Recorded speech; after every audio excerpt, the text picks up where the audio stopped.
Muito bem, meus amigos, continuando na nossa temática, vamos analisar agora algumas importantes decisões do Supremo Tribunal Federal acerca das condições de elegibilidade. Vamos lá? Olha só, aqui nós temos uma decisão do Supremo dada na ADI 1063 que ele diz assim: o domicílio eleitoral na circunscrição e a filiação partidária que nós vimos são condições de elegibilidade, né? Tá aqui, revelam-se passíveis de válida disciplinação mediante simples lei ordinária. Por quê?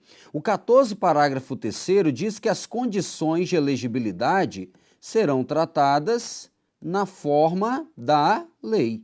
Ora, na forma da lei, quando a Constituição traz isso, é lei o quê? Lei ordinária. Legal. Os requisitos de elegibilidade, destaca isso, ó, não se confundem no plano jurídico conceitual com as hipóteses de inelegibilidade, cuja definição, além das situações já previstas diretamente pelo próprio texto constitucional, só pode derivar de norma inscrita em lei complementar. Veja, condições de elegibilidade, né, são requisitos necessários àquele que pretende concorrer a um cargo eletivo. Já as hipóteses de inelegibilidade, falaremos dela um pouco mais à frente, a pessoa não pode se enquadrar em inelegibilidade nas hipóteses, sob pena de não poder se candidatar. Então, elas têm um conteúdo diferenciado. As condições eu preciso ter para eu poder me candidatar e não posso me enquadrar nas hipóteses de inelegibilidade. O 14, parágrafo 9º, ele diz que novas hipóteses de inelegibilidade relativa poderão ser estabelecidas em lei complementar, mas as condições de elegibilidade serão tratadas na forma da lei, ou seja, de lei ordinária. E aí vale destacar que não se confundem, portanto, inelegibilidade, né, com condições de elegibilidade. Continua comigo.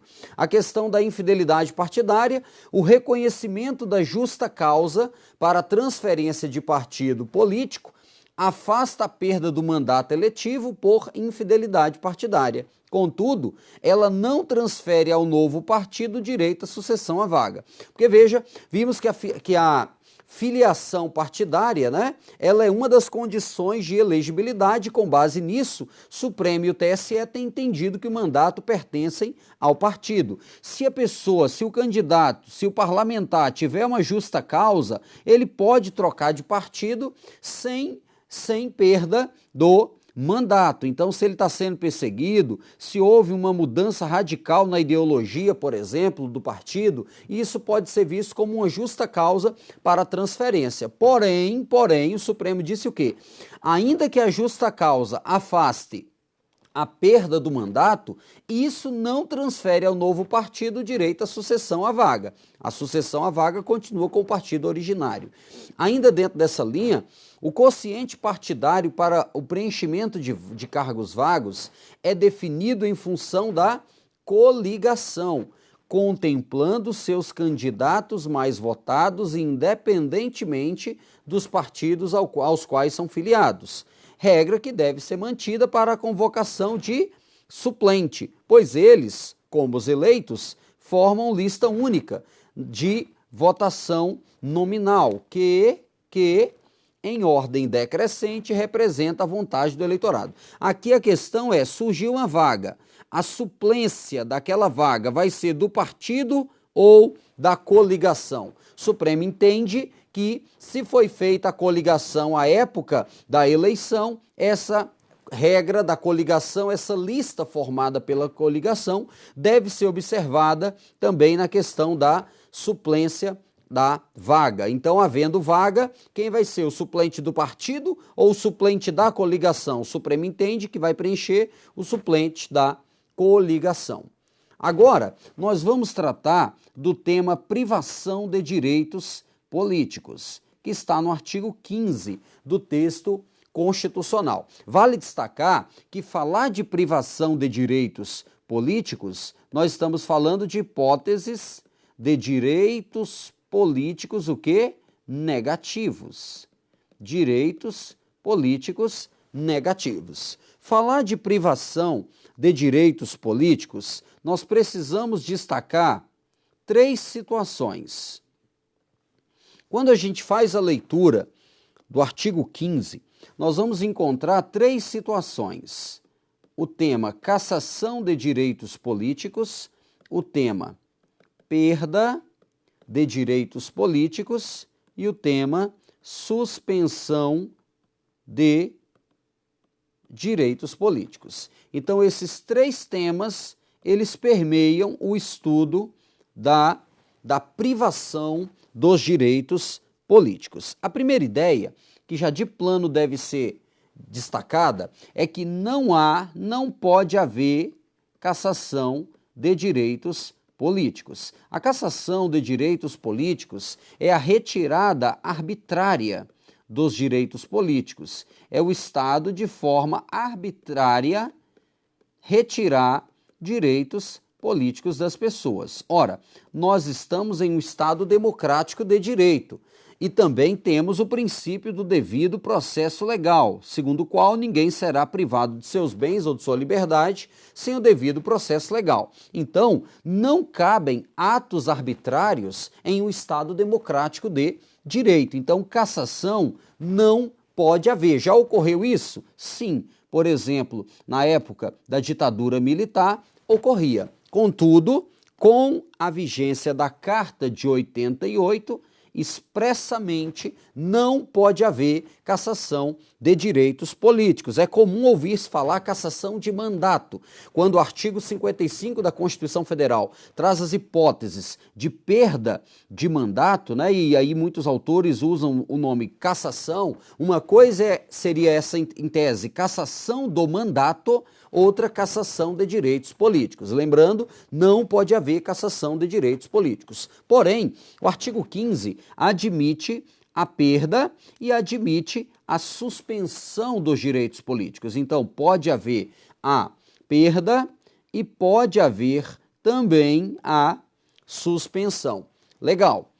Segundo a doutrina dominante, no âmbito do direito constitucional, vamos ver quais são as hipóteses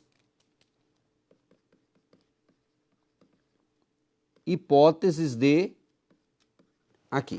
hipóteses de perda dos direitos políticos. Veja, a Constituição Federal, no artigo 15, inciso 1, fala do cancelamento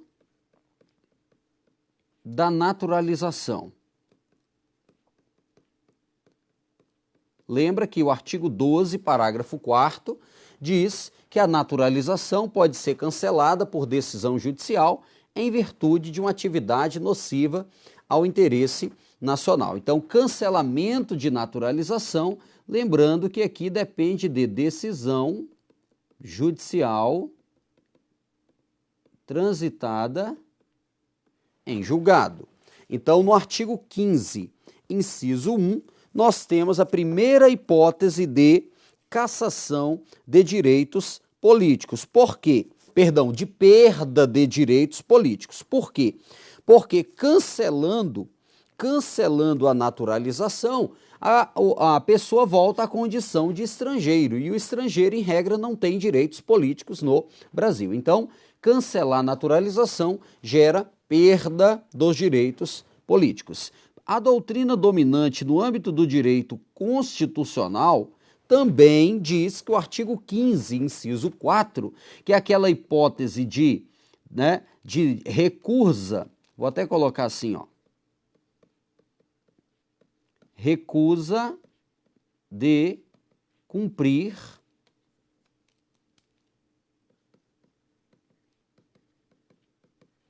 obrigação legal, mais a prestação alternativa.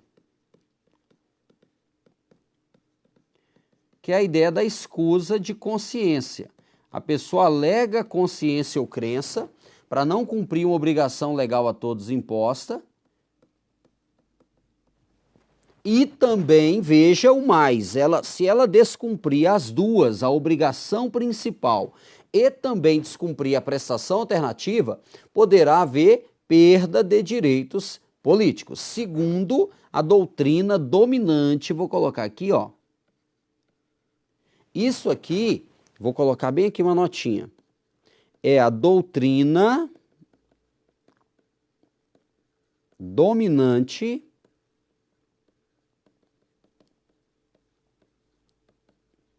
no direito constitucional.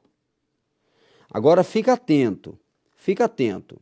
No âmbito do direito eleitoral, predomina o entendimento segundo o qual isso aí é um caso de suspensão de direitos políticos. Voltando aqui que passou. De direitos políticos. Também vale destacar que na Lei 8239 de 91, que é a lei que cuida exatamente do serviço militar obrigatório, também traz como caso de suspensão de direitos políticos. E, por fim, o Código de Processo Penal, no artigo 438, quando trata, por exemplo, dessa hipótese relacionada ao tribunal do júri, também diz que haverá suspensão de direitos políticos. Então, fica atento com isso, ó. A hipótese de recusar a cumprir obrigação a todos imposta em virtude de uma crença religiosa ou de uma convicção filosófica ou política, e também não cumprir a prestação alternativa, no âmbito do direito constitucional, a doutrina dominante entende que é uma hipótese de perda. Contudo, os autores de direito eleitoral, também a lei que cuida do serviço militar obrigatório e o Código de Processo Penal, que cuida, por exemplo, da questão do tribunal do júri, entendem aqui que se trata de caso de suspensão de direitos políticos. Fica atento com esse detalhe. Vamos ver então aqui as hipóteses de suspensão.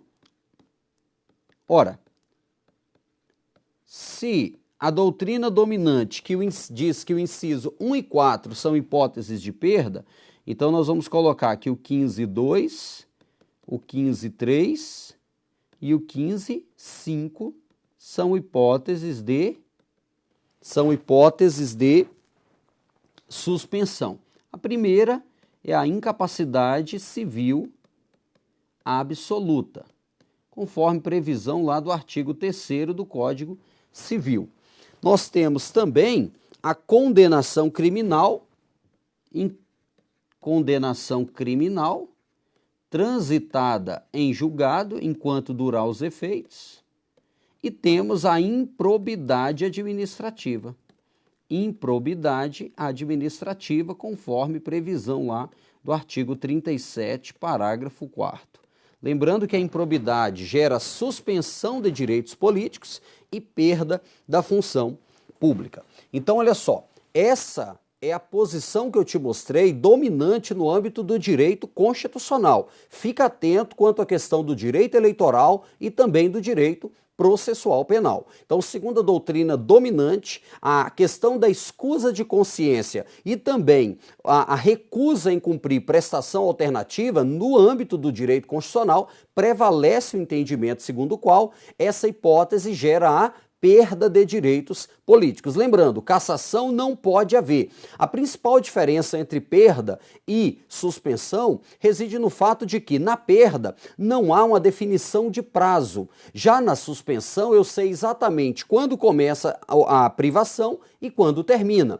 Por exemplo, quando há uma condenação criminal transitada em julgado, é possível saber exatamente quando começa e quando termina a privação. Quando há perda, não. Por exemplo, a pessoa que decida não cumprir uma obrigação legal a todos imposta e também se recusa a cumprir a prestação alternativa fixada em lei, haverá, segundo a doutrina dominante, como eu disse, a perda. Porém, qual o prazo? Qual o prazo em que essa pessoa ficará sem os direitos políticos? O prazo vai ser aquele em que a pessoa decidir cumprir.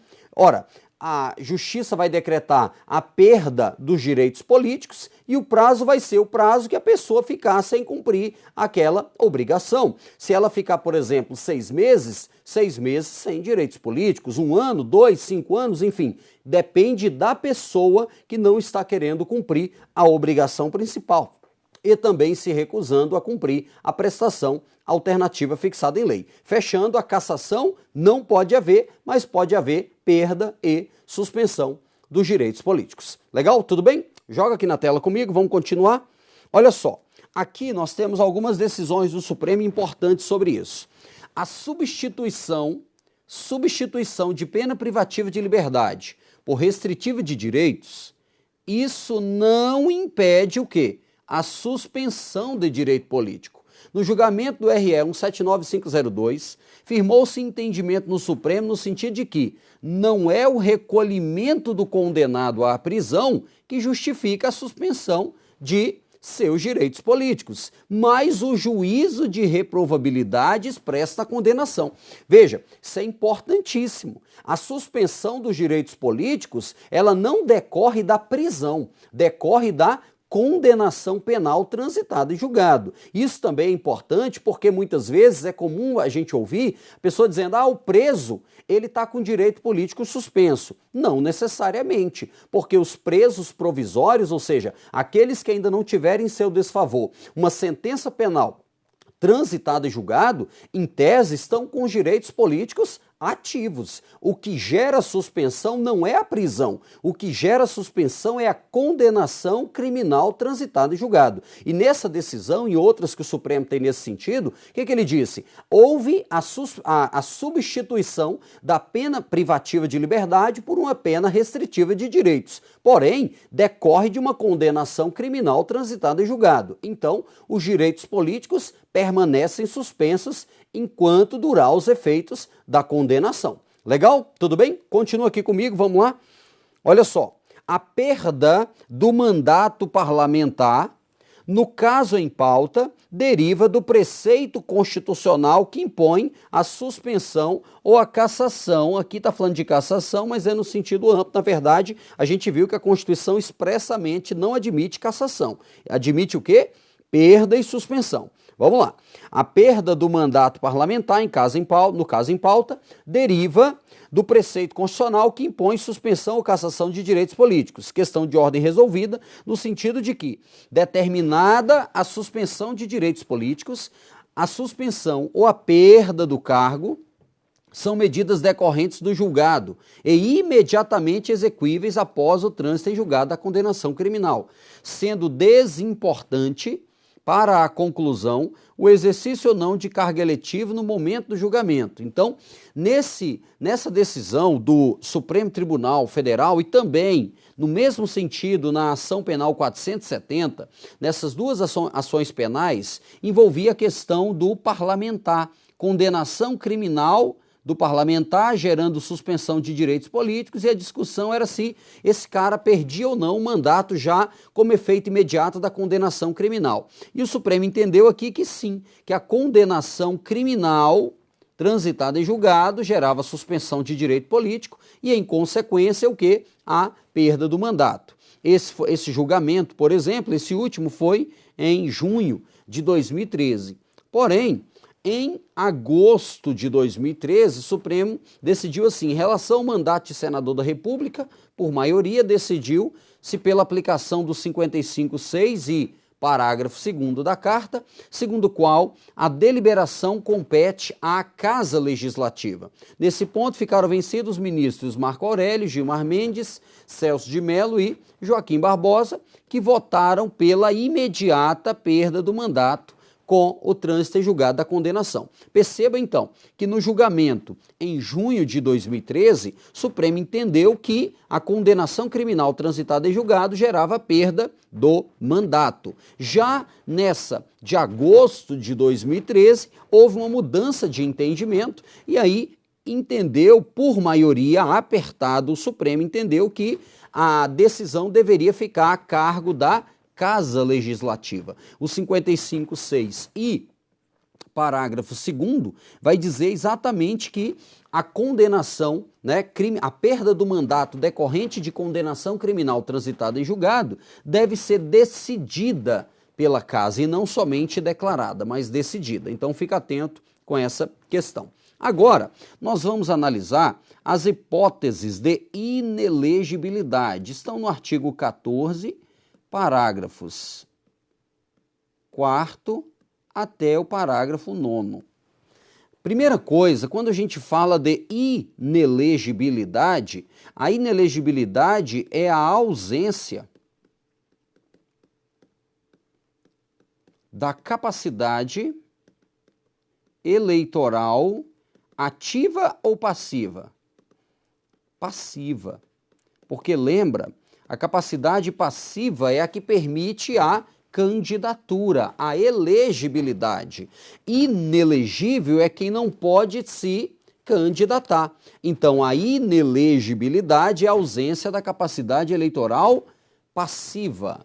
A doutrina diz que a Constituição cuida de duas hipóteses gerais de inelegibilidade. Nós temos as hipóteses de inelegibilidade absoluta e as hipóteses de inelegibilidade relativas. A inelegibilidade absoluta, somente a Constituição pode estabelecer. Somente a Constituição pode estabelecer hipóteses, criar novas hipóteses de inelegibilidade absoluta. As inelegibilidades absolutas, elas se aplicam basicamente aos inalistáveis e aos estrangeiros. O artigo 14, parágrafo 4º, 14, parágrafo 4º, vai exatamente cuidar dessas hipóteses, ao dizer que são inelegíveis os inalistáveis e também os estrangeiros. Na verdade, aqui não. Os inalistáveis mais os analfabetos. Porque, na verdade, dentro de inalistáveis, aí sim, nós temos o estrangeiro e temos quem? O conscrito. Lembrando que o analfabeto, ele tem capacidade eleitoral o quê? Ativa, facultativa. O analfabeto, ele tem capacidade, vou colocar aqui, possui capacidade eleitoral ativa, somente. O analfabeto tem capacidade eleitoral ativa, facultativa, mas não tem capacidade eleitoral passiva, é absolutamente inelegível. Então, nós temos aqui os inalistáveis, lembrando que os inalistáveis estão no 14, parágrafo 2º, que não vão tirar título de eleitor. Beleza. Já a inelegibilidade relativa são hipóteses que não vão impedir totalmente, porque na absoluta é porque há um impedimento total. Já na relativa há um impedimento parcial. Aí a Constituição vai trazer algumas hipóteses. Inelegibilidade relativa. Aí nós temos 4 ideias. Inelegibilidade relativa quanto à reeleição inelegibilidade relativa quanto ao militar, inelegibilidade relativa com as hipóteses previstas em lei complementar, que poderá estabelecer novos casos, e também a relacionada ao parentesco, chamada de inelegibilidade reflexa. O que nós vamos fazer agora é exatamente estudar cada uma dessas hipóteses de inelegibilidade. Beleza? Vamos lá? Vamos aqui, ó. Primeira questão, inelegibilidade relativa quanto à reeleição. A emenda constitucional 16 de 97, ela inovou a ordem constitucional brasileira ao permitir a reeleição para cargos do poder executivo. Detalhe, o que vamos tratar aqui, nós vamos tratar aqui regras aplicáveis ao poder executivo. Beleza? O poder legislativo, ele tem regras próprias quanto à reeleição. Veja que a nossa leitura diz assim: o presidente da República, os governadores de estado e do DF e os prefeitos, e quem os houver sucedido ou substituído no curso do mandato, poderão ser reeleitos para um único período subsequente. Veja que a Constituição Federal, lá no artigo 82, diz que o mandato do presidente da República é de 4 anos e inicia-se em 1º de janeiro do ano seguinte à eleição.